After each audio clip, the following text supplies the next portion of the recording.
Kita bergabung bersama dengan Rini Hairani. Bagaimana Pak Ali Gufron, tepatnya Prof. Ali Gufron Mukti, memastikan bahwa vaksin Sinovac ini aman untuk digunakan oleh masyarakat, Rini?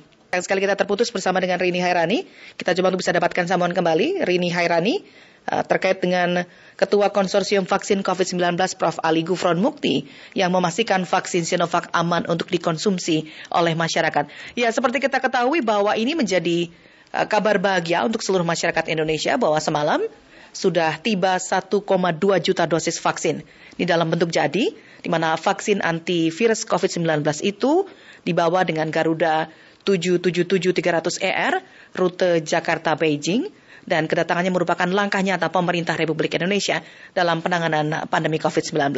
Terus sambung kembali bersama dengan Rini Hairani. Rini? Ya, Esti dan pendengar, saat ini saya bersama dengan Ketua Konsorsium Riset dan Inovasi COVID-19 Profesor Ali Gufron Mukti, dan kita akan menanyakan bagaimana sih mengenai keamanan vaksin Sinovac yang diketahui memang sudah mendarat di Indonesia kemarin.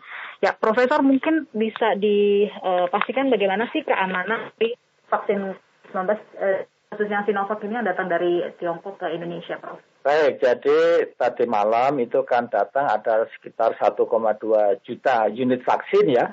Dan itu kemudian pagi tadi dibawa ke Bandung, ke PT Bio Farma. Dan tentu setelah itu akan dilakukan checking tentang apa pertanyaan tadi, yaitu tentang keamanan, ya, safety dari vaksin ini oleh BPOM. Jadi BPOM itu akan mengecek itu dan tentu nanti akan mengeluarkan semacam surat ya atau keterangan bahwa ini sudah memenuhi syarat keamanan atau belum, paling tidak mengeluarkan yang disebut dengan Emergency Use Authority yang merupakan otoritas dari BPOM. Oleh karena itu ya tentu kita akan menunggu itu ya dari BPOM itu. Kemudian prosedur penyuntikan vaksin sendiri di masyarakat, Prof? Iya, nah untuk nanti ke masyarakat nih, karena butuh kita kan istilahnya ratusan juta ya, minimum itu 170 juta, kalau 2 kali suntikan atau 2 kali dimasukkan tubuh, itu berarti 340 untuk bisa mendapatkan tidak saja untuk perlindungan diri, sebagai pencegahan yang mengakibatkan tubuh itu menghasilkan antibodi khusus ya spesifik untuk COVID itu, tetapi juga menghasilkan dengan jumlah itu bagaimana herd immunity atau imunitas kelompoknya. Nah itu akan terbentuk. Nah untuk itu karena ini baru 1,2 juta nanti bertahap. Nah Kementerian Kesehatan sudah menyiapkan siapa tahap pertama dan kira-kira untuk cara vaksinasinya seperti apa, kemudian cara bawanya dan lain sebagainya, schedule-nya itu sudah disiapkan. Nah, jadi seperti itu. Kemudian berarti otomatis nantinya mulai akan disuntikan sendiri di awal tahun 2021 ya, Prof? Diharapkan paling tidak seperti itu, ya. Kemudian, Prof, kalau misalnya disuntikan masih banyak kan anggapan nih, sudah kebal nih sama virus corona karena sudah disuntikan. Bagaimana dengan protokol kesehatannya sendiri, Prof? Betul sekali, ini kita himbau kepada masyarakat. Jadi masyarakat itu jangan memiliki persepsi kalau sudah divaksinasi itu sudah kebal 100%, tidak perlu menjaga protokol kesehatan. Jadi tetap kita perlu testing, perlu pakai masker, kemudian menjaga jarak, kemudian mencuci dengan air sabun dan lain sebagainya, itu harus. Jadi tetap jangan sampai kemudian wah saya udah divaksinasi, saya udah kebal, saya nggak perlu lagi 3M itu jangan.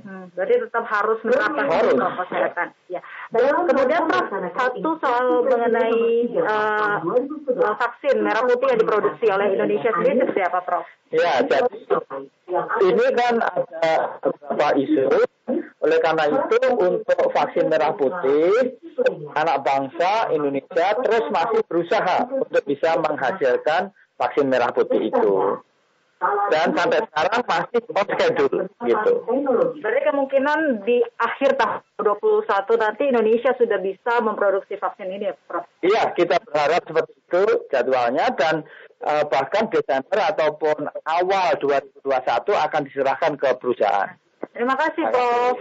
Ya, Esti wawancara RRI dengan Profesor Ali Gufron Mukti yang merupakan Ketua Konsorsium dan Riset Inovasi COVID-19 perihal mengenai keamanan dari vaksin Sinovac yang telah tiba di Indonesia malam tadi, dan juga tadi mengenai penerapan protokol kesehatan yang tetap harus dilakukan oleh masyarakat meskipun memang sejumlah atau masyarakat ada yang sudah divaksin, khususnya vaksin Sinovac yang memang sudah hadir atau ada di Indonesia. Informasi Rini Hairani langsung dari gedung BPPT Tamrin, Jakarta. Selanjutnya kembali ke STD.